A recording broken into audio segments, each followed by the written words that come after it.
Hello everyone, this is Advocate Pawan here. So today we'll be learning about the important kind of case law or judgment based question which they're going to be asking, especially from the June perspective.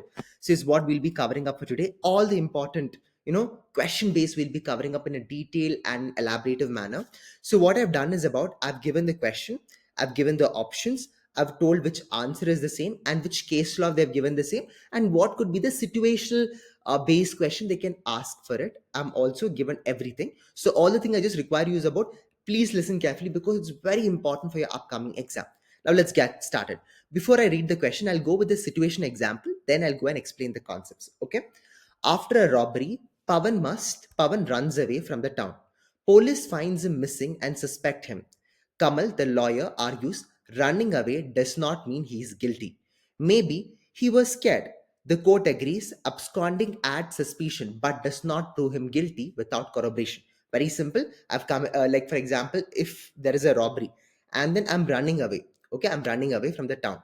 So everyone is feeling suspicion that I have committed this respective crime. But my lawyer is arguing that no, running away does not mean I'm guilty because I'm scared also I can run away because of multiple reasons.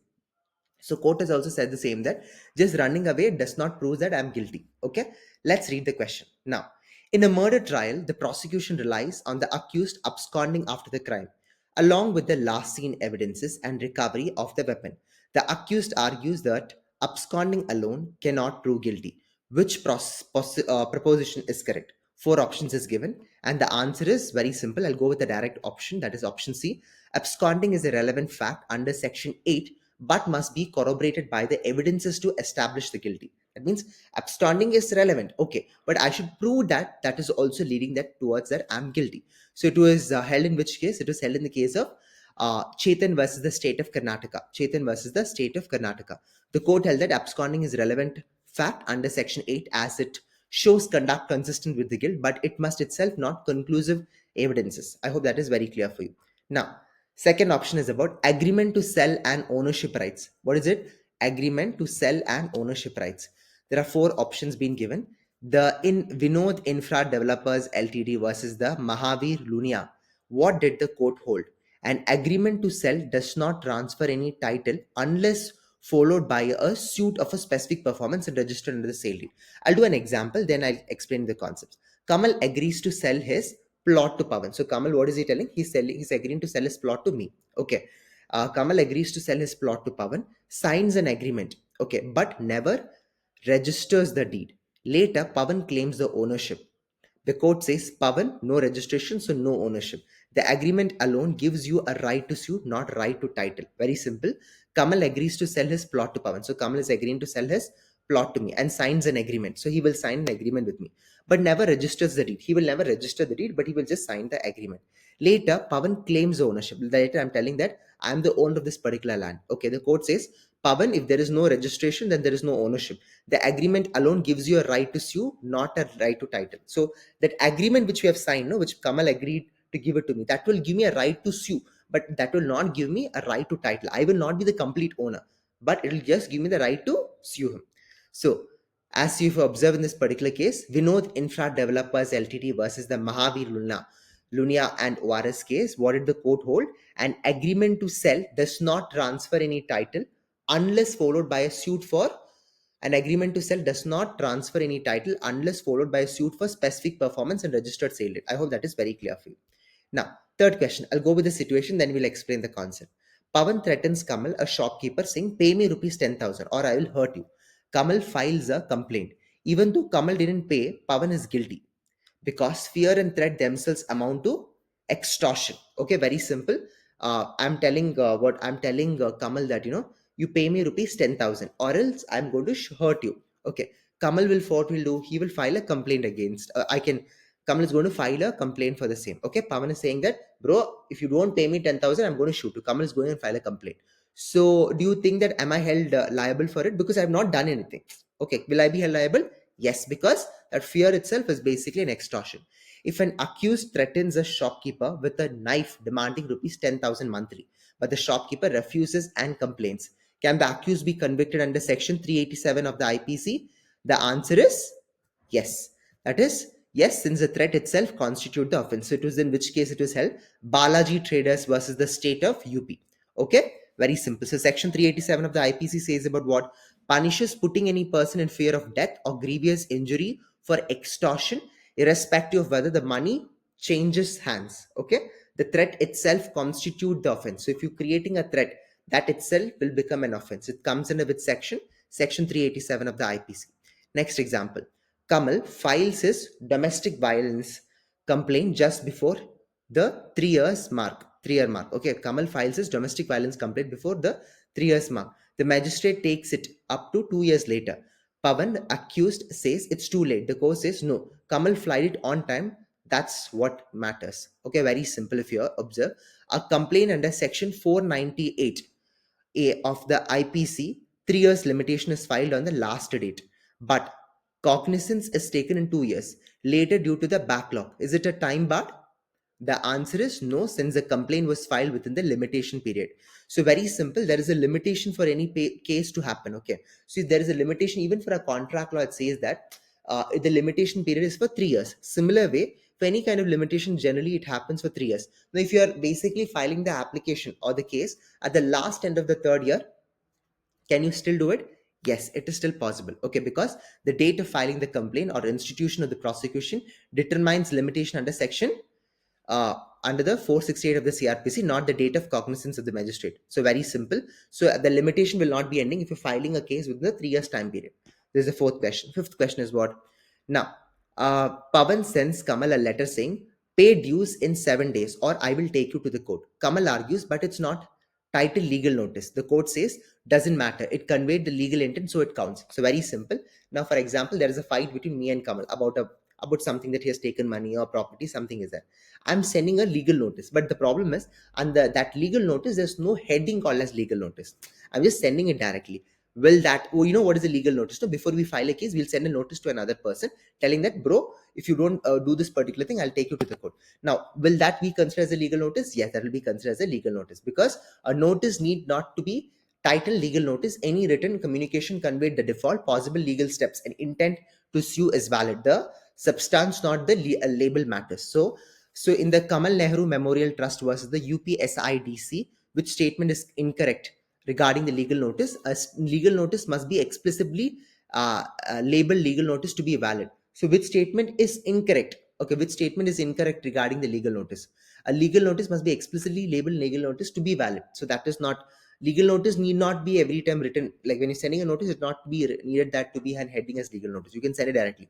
Any written communication conveyed by the default, possible legal steps, and the intent to sue is valid. So if you're just telling that this is my intent of filing a case, then it is will be valid for the same. So what is the name of the case? It was decided in the case of Kamal Nehru Memorial Trust versus the UPSIDC. It is a recent case. Please do learn it. Now, Article 22, Clause 1, grounds of arrest. Which statement is incorrect about informing the ground of arrest? Okay. So, separate written grounds must be furnished even when arrest is under a warrant. So once an warrant is basically issued, you need not file a separate document and mention that you are arrested. That's not needed. If you are basically having the warrant itself, that is sufficient. Very simple. The police arrest Kamal on a warrant and read it to him. He claims the violation of Article 22, 1, because he didn't get written grounds. Court says hearing the warrant itself is enough, you were informed. So if the police is basically communicating towards him, that itself is constituting a warrant, but you don't need something else to prove it. Okay. Now, seventh question. Kamal's lawyer shows letter proving innocence. Pavan, the judge, says, I can't consider that now at discharge stage. I must see only what prosecution has basically filed. Very simple. Kamal's lawyer shows a letter proving innocence. Okay. Kamal's lawyer is showing that he is very innocent. Kamal, the Pavan judge, says, I can't consider that now at discharge stage. I must see only what prosecution has basically filed. At discharge state, something you submitted that cannot be considered, right? So if you observe, at discharge state, the court cannot evaluate defense evidences. It must rely only on the prosecution materials to see if a prima facie case exists. Evaluating the defense evidences at this stage amounts to a mini trial. Very civil. Okay, very simple as that. So which material can a court rely on while deciding a discharge? It's basically the prosecution charge sheet and the investigation materials. So if you observe during the discharge time, okay, remember during the discharge state, They cannot rely on what defense has given. They can only rely on the prosecution statement, what prosecution has given. Eighth question. Okay. Pavan owns a cable network. Kamal pays both service tax, center, and entertainment tax state. He claims double tax. The court says no overlap. One's own service, one's own entertainment. Very simple as that. Okay. So Pavan owns a cable network. So what happened? I'm owning a cable network. Kamal is basically paying both the tax. One is service tax as well as entertainment tax. He claims double tax. The court says no overlap. One's own service is one's own entertainment. So very simple as this. I'll tell you when you go to the question, you'll understand. A state levies entertainment tax on cable TV, while the center imposes service tax on the broadcasting. Operators can claim double tax. Okay, uphold both the taxes, state on entertainment, center on broadcasting. Very simple. So now there was basically a case being challenged in state of Kerala versus the AsiaNet Satellite Communication Limited. What happened in this case was about there were two tax collected. One was entertainment tax, along with that cable tax. Both the taxes basically being collected. So what is it trying to tell over here? As per this one, even if you apply doctrine of pith and substances, it's very clearly saying that the state can collect it, what the broadcasting tax, and state can collect the entertainment tax. So both the taxes have still been valid. So there should be no kind of overlap. This was basically decided in this particular case, state of Kerala versus the Asianet Satellite Communication Limited case. Very simple. Yes, good. Now, a public sector bank penalizes employees 3 lakh for resigning before 4 years. Clause challenging as unconstitutional. Assertion A, the clause is valid because it reasonably covers employees' loss. A reason, standard form employment contracts with proportionate penalties aren't void under section 25 if not restrictive. So if you observe, the answer is basically both A and R are correct, and R correctly explains A. This is the correct statement. So very simple. See, Kamal joins Pavan's bank, okay, and quits early. Pavan deducts 3 lakhs. Okay, Pavan is basically cutting 3 lakhs. Kamal claims it's illegal restraint. Court says it's a compensation, not a restraint. It's a valid clause. So very simple, you're going to work in a company, and then if you're basically signing a contract with them, telling that, bro, I will be completing my 3 years in your respective firm. In case if I violate it, can he file a case against me? Yes, he can file a case against me. So this was decided in the case of which one? Vijay Bank and ANR versus the Prashant B. Naravanar. This is a very important case law which has basically been decided. I hope this is very clear for you. Okay. So you can collect this one. So remember the case Vijay Bank ANR versus the Prashant B. Naravanar. Now, 3-year practitioner requirement. Okay, this is something a very controversial case which many of them were facing difficulty again and again. Very, very, very sad thing, very disheartening to know about this particular thing. That's like, many this was even recently it happened controversial. Like if you observe, many people are preparing for the judiciary exam. That's like before all, if you complete your LLB, you can write here, you can become a civil judge. But then they brought this 3 years mandatory rule. So that was a challenge, in which case it was basically in All Indian Judges Association versus the Union of India case. So Supreme Court reinstated 3 years practice rule for judges. What is the rationale? Judges independence. Article 50 requires practical courtroom experience for adjudicating the vital rights. So you must have a courtroom experience. That is possible only if you're having sufficient experience. These are the 10 list of important questions which is required for your exam perspective. If you want to know more about today's class, please do follow about in our description, and we'll be happy to connect once again. Take care. Goodbye. Wish you all the best. Good luck. This is me, Advocate Pawan, signing off. Thank you so much for joining my community. And below are all the details. You can find it in my description. Take care. Goodbye. This is me, Advocate Pawan, signing off. Take care. Goodbye. Thank you so much.